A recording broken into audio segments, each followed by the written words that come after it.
Au cœur des nuits mystiques de Médine, durant les 10 derniers jours du Ramadan, un secret divin bouleversait tout. Le prophète abandonnait sa maison pour la mosquée, vivant dans l'adoration pure. Pourquoi ce sacrifice? Car Layla al-Qadr, nuit épique, meilleure que 1000 mois, y était enfouie. Savoir accordé puis enlevé pour une raison profonde. Cette série Mystères sacrés vous emmène dans une aventure immersive, émouvante et addictive des derniers jours du messager d'Allah. Vous regardez Mystères sacrés. Nous continuons notre série d'histoires islamiques sacrées et mystérieuses. Abonnez-vous à la chaîne et likez la vidéo pour ne rien manquer de ces contenus captivants. Écrivez en commentaire de quel pays vous nous regardez. Si vous êtes prêts à plonger dans ce voyage spirituel, commençons. Chapitre 1. L'appel des dernières nuits. Quand le temps devient éternel. Imaginez. Médine, les 10 dernières nuits du Ramadan. Le ciel est d'un noir d'encre, presque vivant. Le vent du désert murmure des secrets que seuls les cœurs pieux peuvent entendre. Dans la maison du prophète, tout est silencieux. Mais lui, il ne rentre pas. Pour la première fois, les compagnons remarquent un changement profond. Le messager d'Allah abandonne son foyer. Il entre dans la mosquée et n'en sort plus. Il dort là, il se repose là, il prie là. Pourquoi? Qu'est-ce qui peut pousser l'être le plus aimé d'Allah à quitter le confort de sa maison pendant 10 nuits entières? C'est là que commence le mystère le plus beau et le plus émouvant de tout le Ramadan. Aïcha nous le raconte avec des larmes dans la voix. Lorsque les 10 derniers jours arrivaient, le prophète serrait sa ceinture. Il passait ses nuits en prière, réveillait sa famille et redoublait d'efforts dans l'adoration. Il ne dormait presque plus. Il ne mangeait presque plus. Son cœur était ailleurs. Et ce ailleurs, c'était Laylat al-Qadr, la nuit du destin, la nuit que le Coran décrit comme meilleure que 1000 mois. 1000 mois. 83 années de ta vie. Presque toute une existence humaine. Et Allah dit, une seule nuit d'adoration vaut mieux que tout cela. Le prophète le savait. Jibril lui avait révélé la nuit exacte. Puis Allah avait retiré cette connaissance. Pourquoi? Pour que nous chérissions ces 10 nuits, comme si chacune pouvait être la nuit qui change tout. Et c'est ainsi que naît l'itikaf. Le prophète entrait en itikaf comme on entre dans un sanctuaire. Il se retirait du monde. Plus de discussions inutiles, plus de préoccupations terrestres. Seulement Allah, seulement le Coran, seulement les larmes. Imaginez-le. Allongé sur une simple natte, les yeux ouverts vers le ciel invisible, murmurant des invocations pendant que le reste de Médine dormait. Ses pieds enflaient parfois tellement il restait longtemps en prière. Aïcha lui disait « Ô messager d'Allah, Allah t'a déjà pardonné. Pourquoi te fatigues-tu autant ?» Et il répondait, la voix pleine d'amour « Ne devrais-je pas être un serviteur reconnaissant ?» Ce n'était pas de la fatigue, c'était de l'amour. Un amour si grand qu'il transformait la douleur en douceur. Et toi? Est-ce que ton cœur ressent déjà ce frisson? Est-ce que le temps te semble soudain accéléré? Hier encore, tu te levais pour le souhour. Et maintenant, nous sommes aux portes du moment le plus précieux de l'année. Ces 10 jours ne sont pas comme les autres. Ce sont les nuits où les anges descendent. Les nuits où chaque larme, chaque prosternation peut effacer 83 années de péché. Le prophète ne voulait pas en manquer une seule. Il réveillait sa famille. Levez-vous. C'est peut-être la nuit qui vaut 1000 mois. Il ne gardait pas ce trésor pour lui seul. Il le partageait avec ceux qu'il aimait le plus. Et c'est ce que nous devons faire. Alors écoute bien. Si tu as senti un vide dans ton cœur ces derniers jours, c'est normal. C'est l'appel de Laylat al-Qadr. Elle t'appelle, elle te cherche, elle attend que tu répondes. Ce soir, fais un choix. Ferme les écrans. Ouvre ton cœur. Entre dans ces 10 jours comme le prophète y entrait, avec le cœur serré, les yeux humides et l'âme prête à tout donner. Parce que peut-être, cette année, c'est toi qui vivras la nuit la plus sacrée de ta vie. Vous regardez Mystères sacrés. Abonnez-vous maintenant et likez cette vidéo. De quel pays regardez-vous cette série? Êtes-vous prêts pour le chapitre 2? La suite arrive. Ne la manquez pas. Que Allah nous accorde à tous Laylat al-Qadr. Amin. Chapitre 2. La nuit cachée. Pourquoi Allah a voilé le secret de Laylat al-Qadr? Imaginez la scène. La mosquée du prophète, plongé dans une obscurité sacrée. Seule la faible lueur de la lune filtre à travers les palmiers. Le messager d'Allah est prosterné depuis des heures. Ses larmes coulent sur le sol de terre battue. Il ne prie pas pour lui-même. Il prie pour nous, pour toi, pour moi. Et soudain, une question brûle dans l'esprit des compagnons. Pourquoi ? Pourquoi Allah a-t-il donné au prophète la connaissance exacte de Laylat al-Qadr, puis l'a-t-il reprise ? C'est le mystère le plus poignant de tout le Ramadan. Un jour, Jibril alayhi salam était descendu. Il avait murmuré au prophète « Cette nuit, c'est elle ». Le cœur du messager d'Allah s'était rempli d'une joie immense. Mais le lendemain, cette connaissance avait disparu, comme un rêve qu'on oublie au réveil. Le prophète était sorti de la mosquée, le visage marqué par la tristesse, et avait dit « J'étais sorti pour vous annoncer la nuit exacte, mais elle m'a été enlevée. Cherchez-la maintenant dans les 10 dernières nuits. » Pourquoi ce voile ? Pourquoi Allah, dans sa sagesse infinie, a-t-il caché ce trésor ? La réponse est aussi belle qu'elle est déchirante.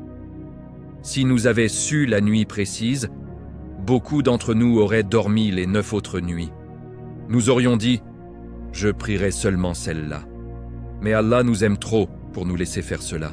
Il nous a offert 10 nuits, 10 chances, 10 portes ouvertes vers sa miséricorde.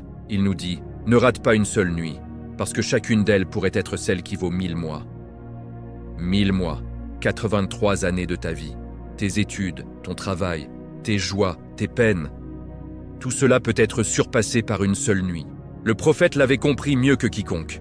C'est pour cela qu'il transformait complètement sa vie pendant ces 10 jours. Il serrait sa ceinture. Il réveillait Aïcha, Fatima, ses femmes, ses enfants. Il leur disait d'une voix pleine d'urgence « Levez-vous, la nuit du destin approche. Ne laissez pas le sommeil vous voler votre éternité. Imaginez cette maison.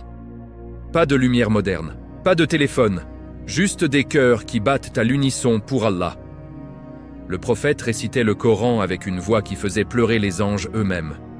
Puis, il se prosternait. Longtemps, très longtemps. Ses pieds enflaient, ses larmes formaient des petites flaques. Et pourtant, il souriait, parce qu'il savait, cette nuit pourrait tout changer. C'est là qu'il nous a enseigné la doua la plus puissante de l'histoire. Allahumma innaka afuwun, tuhibbul afwa, fa'fu anni. Ô Allah, tu es celui qui pardonne, tu aimes pardonner. Alors pardonne-moi. Cette doua est courte, mais elle contient tout. Pas de demande de richesse, pas de poste, pas de succès, seulement le pardon. Parce que le prophète savait que rien d'autre ne compte. Et Allah, dans sa miséricorde infinie, a fait descendre le Coran précisément sur cette nuit. Nous l'avons fait descendre pendant Laylat al-Qadr. Et qui te fera comprendre ce qu'est Laylat al-Qadr ? Laylat al-Qadr est meilleur que 1000 mois. Aujourd'hui, en 2026, la même nuit t'attend. Elle n'est pas dans une mosquée de Médine, elle est dans ta chambre, dans ton tapis de prière. Et si cette année, c'était ta nuit ? Si Allah avait déjà écrit ton nom parmi ceux qui seront pardonnés cette nuit ? Le prophète ne voulait pas rater ça. Même l'année de son décès, il a fait itikaf pendant 20 jours entiers. Et maintenant, c'est ton tour. Ce soir, fais comme lui. Réveille au moins une personne que tu aimes. Ferme ton téléphone. Ouvre ton cœur. Et prononce cette dua comme si ta vie en dépendait, parce qu'elle en dépend vraiment. Laylat al-Qadr n'attend pas les parfaits. Elle attend les sincères. Elle attend ceux qui pleurent. Elle t'attend, toi. Vous regardez Mystère Sacré. Si ce chapitre 2 vous a fait frissonner, abonnez-vous immédiatement et likez cette vidéo. Dites-moi en commentaire, de quel pays nous regardez-vous ? Et êtes-vous prêts à découvrir le chapitre 3 ? Que Allah nous fasse tous atteindre Laylat al-Qadr cette année et nous pardonne. Amin. Chapitre 3. La dua qui change le destin et le combat qui efface 83 ans de péché. Imaginez, il fait nuit noire dans la mosquée. Le prophète est en prosternation depuis si longtemps que ses larmes ont tracé des sillons sur la terre. Aïcha radiallahu anha s'approche doucement, le cœur serré. Elle voit l'homme qu'elle aime le plus au monde pleurer comme un enfant. Alors elle pose la question qui brûle dans tous les cœurs. « Ô messager d'Allah, si j'atteins Laylat al-Qadr, quelle dua dois-je faire ?» Et le prophète lui répond avec ces mots qui vont traverser 14 siècles, « Dis, Allahumma innaka afuwun tuhibbul afwa fa'fu anni. Ô Allah, tu es celui qui pardonne, tu aimes pardonner. Alors pardonne-moi. Cette dua est courte, 6 mots, mais elle contient l'univers entier. Pas de demande de richesse, pas de succès, pas de guérison. Seulement le pardon. Tout le reste disparaîtra un jour. Mais le pardon d'Allah, lui, ouvre les portes du paradis pour l'éternité. Allah a fait descendre le Coran exactement sur cette nuit. Laylat al-Qadr est meilleur que 1000 mois. 83 années de ta vie. Tes erreurs, tes regrets, tout cela peut être effacé en une seule prosternation. Mais écoute bien. Beaucoup de gens arrivent avec de grands plans. Cette année, je vais prier toute la nuit. Puis la fatigue arrive, le sommeil, le travail, et le plan s'effondre. Alors le messager d'Allah nous a enseigné la vraie voie, une adoration régulière et sincère, et surtout, le combat contre les péchés. Quitter un péché haram est parfois plus grand qu'un millier de prières volontaires. Quand un serviteur commet un péché, une tache noire apparaît sur son cœur. S'il se repent, elle s'efface. S'il continue, les taches s'accumulent jusqu'à recouvrir tout son cœur. Imagine ton cœur noirci par chaque mensonge, chaque regard interdit. Mais pendant ces 10 nuits, Allah te donne l'occasion de tout nettoyer. Allah changera leurs mauvaises actions en bonnes. Tes erreurs deviendront des récompenses. C'est pour cela qu'il disait « Évitez ce qui est haram et vous serez parmi les plus grands adorateurs. » Aujourd'hui, Allah te pose une question directe. Quel est ce péché que tu portes encore? Cette habitude qui t'éloigne de lui? Ce téléphone qui te vole tes nuits? Cette colère que tu gardes? Cette année, cherche à quitter une seule chose pour Allah. Une seule. Avec sincérité. Avec larmes. Une seule décision pendant Laylat al-Qadr pèse plus lourd que 1000 mois de prière sans cœur. Vas-tu laisser cette nuit passer pendant que ton cœur reste noirci? Ou vas-tu te lever ce soir, faire wudu, te prosterner? Dis cette dua comme si c'était la dernière fois de ta vie. Allahumma innaka afuwun tuhibbul afwa fa'fu anni. Répète-la maintenant. Sens cela dans ton cœur, parce que cette nuit pourrait être ta nuit. La nuit où Allah décide de tout changer. Imaginez la scène. La mosquée du prophète, les 10 dernières nuits du Ramadan. La lune éclaire à peine les colonnes de palmiers. Le messager d'Allah est assis face à Jibril. 2 êtres sublimes, un humain qui porte la révélation, un ange qui descend du ciel. Devant eux, le Coran entier. Chaque année pendant le Ramadan, Jibril venait revoir tout le Coran avec le prophète. Mais l'année où il est parti vers Allah, il l'a revu 2 fois. Comme si le ciel voulait lui offrir un adieu encore plus beau. Et pendant ces 10 nuits d'itikaf, le prophète ne quittait presque jamais le livre d'Allah. Il le récitait, le vivait, le pleurait. Ses compagnons l'entendaient du fond de la mosquée. Une voix douce, tremblante, pleine d'amour, qui faisait frissonner les cœurs. C'est là que le Coran prend tout son sens. Allah l'a fait descendre précisément sur Laylat al-Qadr. Le mois de Ramadan est celui où le Coran a été révélé, guide pour les hommes, preuve claire et discernement entre le bien et le mal. Pourquoi cette nuit-là? Parce que le Coran et Laylat al-Qadr sont liés pour l'éternité. Le livre le plus sacré est descendu la nuit la plus sacrée. Et quand tu ouvres le Coran pendant ces 10 nuits, tu ne lis pas seulement des mots. Tu touches l'esprit même de cette nuit bénie. Le prophète nous a laissé une promesse qui fait trembler l'âme. Abdullah ibn Mas'ud rapporte « Celui qui lit une lettre du livre d'Allah reçoit une bonne action. » Et chaque bonne action vaut 10 fois plus. Je ne dis pas que Alif Lam Mim est une lettre, mais Alif est une lettre, Lam est une lettre, Mim est une lettre. 3 lettres, 30 bonnes actions. Et si tu les lis pendant Laylat al-Qadr, une nuit meilleure que 1000 mois, imagine le poids de ces 30 récompenses multipliées par 1000 mois. Le cœur ne peut même pas calculer. C'est pour cela que les compagnons vivaient autrement. Ousmane ibn Affan terminait un Coran complet le jour et un autre la nuit. Certains tabi'in en terminaient 2 en une seule journée. Les salafs terminaient un Coran tous les 3 jours pendant le Ramadan.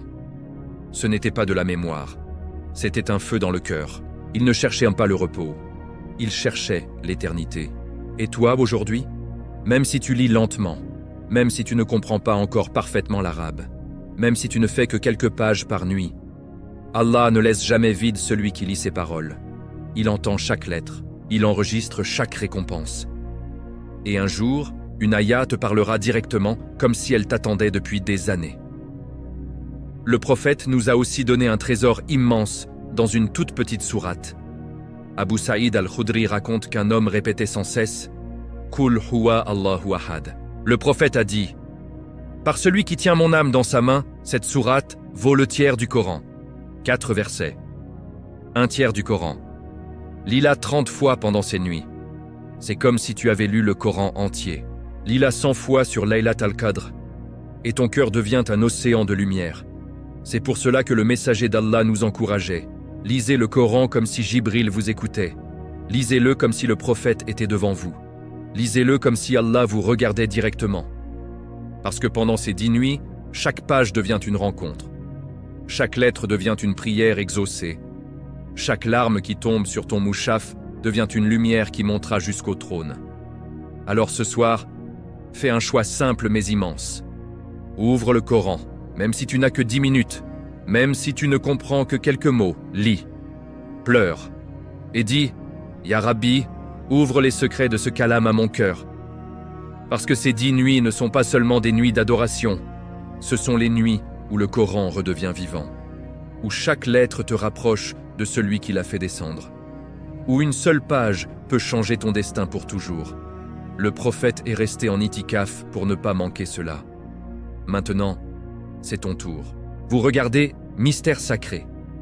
Si ce chapitre 4 vous a donné envie d'ouvrir le Coran dès ce soir, abonnez-vous immédiatement et likez cette vidéo. Dites-moi en commentaire, de quel pays nous regardez-vous? Et êtes-vous prêt pour le chapitre 5 qui va plonger dans les trésors du dhikr? La suite est encore plus émouvante. Que Allah nous fasse à tous terminer ce Ramadan avec le Coran dans le cœur. Amin. Imaginez la mosquée de Médine, au cœur de la nuit la plus profonde. Le prophète sort de chez al-Mu'minin Juwayriya après le Fajr. Il la laisse assise, en train de faire son dhikr. Quand il revient à midi, elle est toujours au même endroit, les lèvres bougeant sans relâche. Il lui sourit avec tendresse et dit « Après mon départ, j'ai prononcé 4 phrases seulement 3 fois. Si on les pesait contre tout ce que tu as dit depuis ce matin, elles seraient plus lourdes. » Et il lui apprend ces mots qui font frissonner l'univers. Subhanallahi wa bihamdihi, adada khalqihi, wa rida nafsihi, wa zinata arshihi, wa midada kalimatihi. Gloire et louange à Allah, autant de fois qu'il a créé de créatures, autant qu'il se plaît à lui-même, autant que le poids de son trône. 3 fois seulement. 3 fois, et cela pèse plus lourd que des heures de dhikr continu. Parce que ces mots contiennent tout l'univers. Abu Huraïra nous transmet une autre perle. Celui qui dit Subhanallahi wa bihamdihi 100 fois le matin et le soir. Personne ne viendra au jour du jugement avec de meilleures actions que lui. Sauf celui qui en a dit plus, quelques minutes. Et le jour du jugement, même les plus grands adorateurs auront du mal à te dépasser. Le dhikr est une lumière qui monte. Et pendant Laylat al-Qadr, cette lumière devient un incendie. Le prophète nous a aussi ordonné de ne jamais oublier Ayat al-Kursi après chaque prière. Celui qui lit Ayat al-Kursi après chaque prière, rien ne se dresse entre lui et le paradis, sauf la mort. Seulement la mort.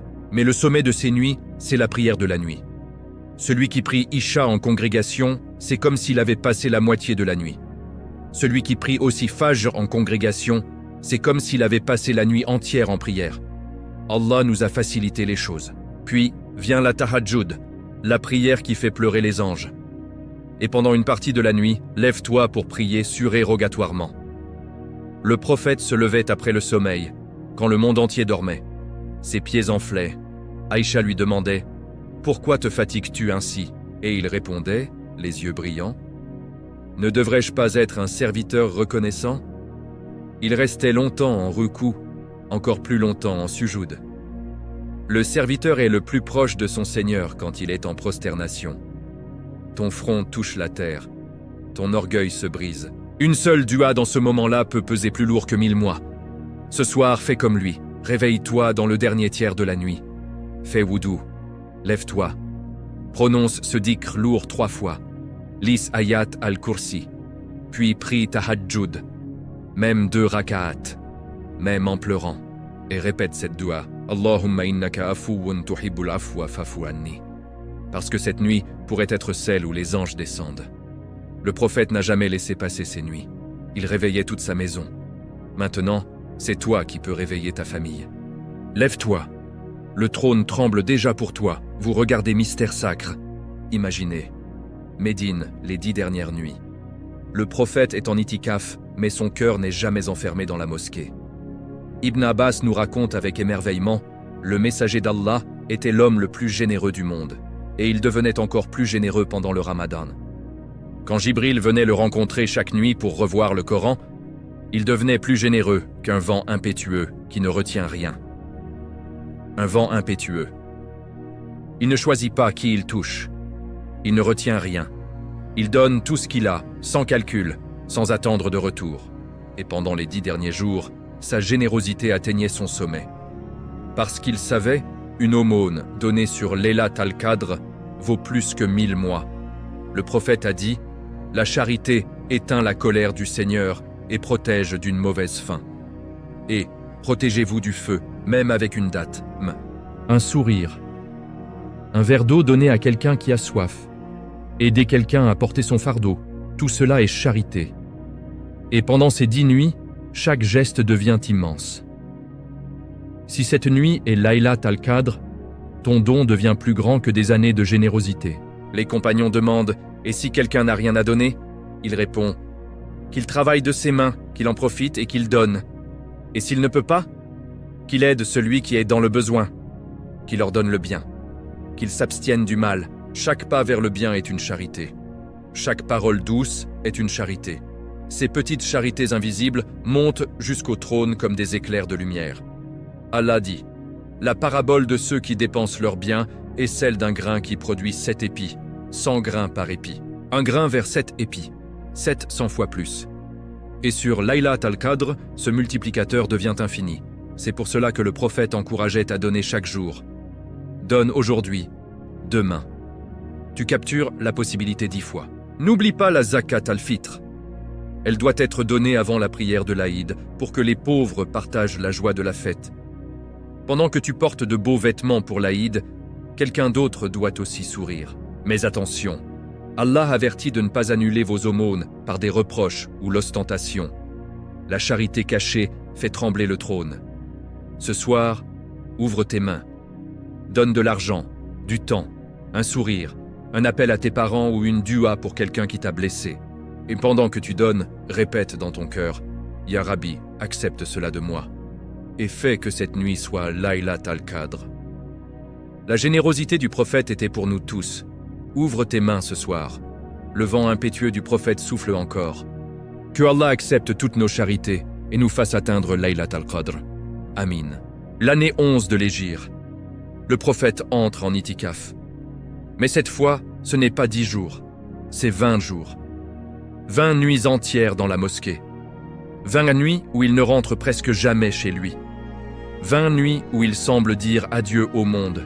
Les compagnons le regardent avec un mélange de respect et d'inquiétude. Ils voient l'homme le plus aimé d'Allah s'isoler encore plus profondément. Comme s'il sentait que c'était la dernière fois.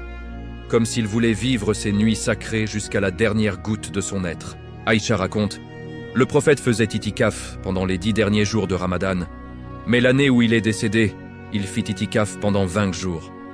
20 jours. C'était comme s'il prolongeait son séjour au seuil du paradis, comme s'il refusait de partir trop vite de ce lieu sacré, où les anges descendaient, où le Coran était revu avec Jibril, où chaque prosternation pouvait peser plus lourd que 1000 mois. Pendant ces 20 jours, il n'était pas seul dans son cœur. Il réveillait sa famille. Il encourageait ses compagnons. Il donnait encore plus généreusement. Il priait encore plus longtemps.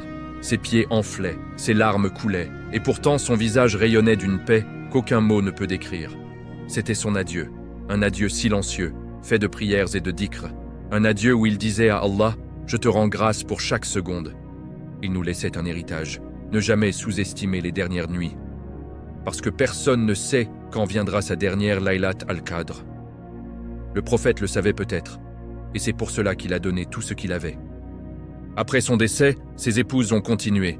Chaque année, elles entraient en itikaf pendant les 10 derniers jours, même sans lui, même dans la douleur.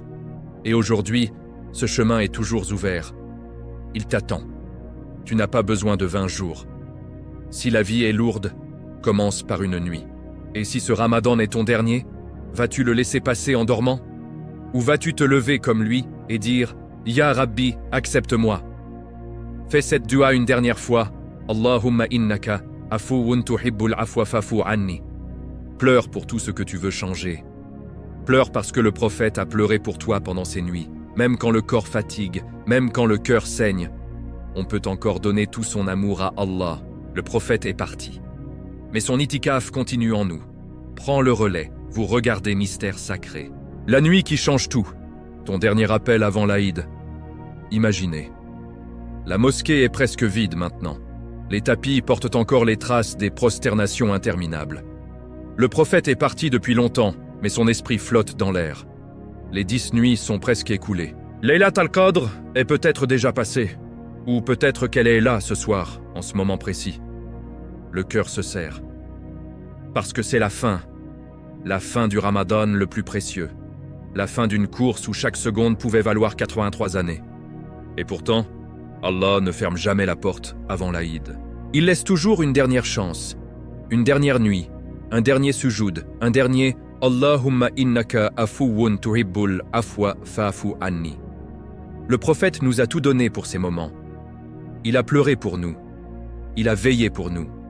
Il a prolongé son itikaf jusqu'à 20 jours pour nous montrer on ne lâche pas. Et maintenant, c'est à toi, pas à un savant, pas à un cheikh, pas à quelqu'un de plus pieux, à toi. Ce soir, regarde-toi dans le miroir de ton âme et réponds honnêtement. As-tu changé? As-tu quitté au moins un péché? As-tu ouvert le Coran avec amour? As-tu donné ne serait-ce qu'une date? As-tu pleuré devant Allah? As-tu réveillé quelqu'un que tu aimes pour prier avec toi? Si la réponse est non à tout, Allah t'aime encore. Il attend encore. Il pardonne encore. Parce que sa miséricorde est plus grande que ton retard, plus grande que tes manques. Et si la réponse est « oui, même un peu », alors ce « un peu » peut devenir tout. Ce soir, fais une dernière promesse. Éteins tout, vraiment tout. Fais wudu lentement, en sentant l'eau purifier ton cœur. Prie 2 rak'at tahajjud, même si tu es épuisé. Reste longtemps en sujoud. Laisse couler les larmes. Lis au moins une page du Coran. Donne quelque chose, même un sourire, même une dua pour un inconnu.